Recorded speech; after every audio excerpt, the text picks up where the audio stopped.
Okay, so this here is the behavior tree, and so how the behavior tree works is it has a left and a right branch, and if you go down, and what happens is it will go down the left branch first, and it will go down the right branch. And so what I've got several decorators and also a service, and these basically act as sort of like triggers, acts appropriately. So if it can see a player, it can then go down and continue down this branch. So what you have is several tasks within this one.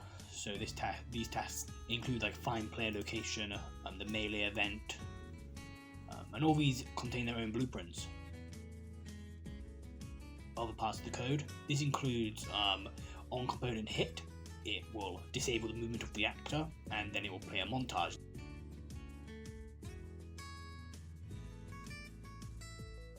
And the same for the event melee attack. That will play a montage, which is the attack montage. This here is some of the coding I did for the events. Specifically, this one is all about the spawning. So this is all about the spawning have to access the different spawn points I had to make. So this is like miner, fisherman, and so on and so forth for the different characters.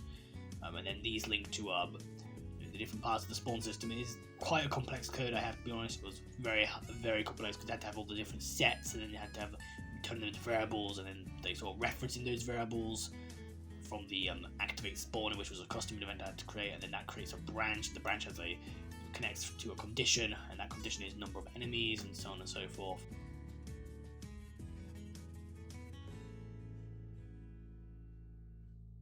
So again, it was a pretty intense bit of coding, but it does function quite well actually. So the blend spaces are quite interesting because we start with, and we can see at the start, is we are caching the new state machine, and the cache is then referenced. Now within the new state machine, we see our movement, and the movement is within that is a blend space, which is connected to the output.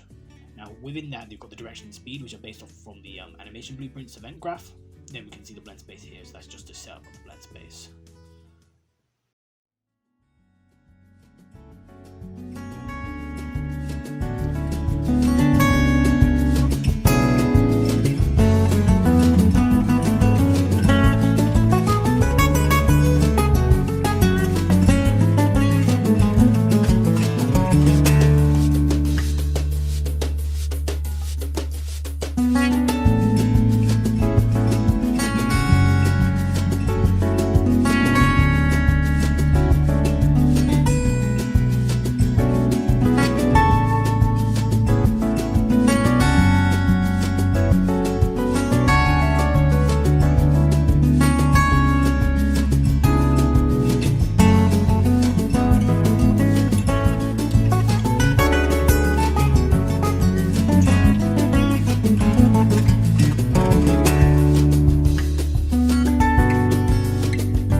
System is very similar to a behavior tree, but it only can play one event, so it's like it can have branching events.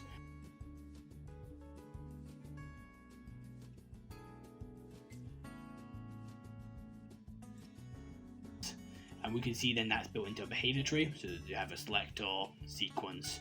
When we do the test, we're running an egress query, and we choose the in this case we're choosing the find player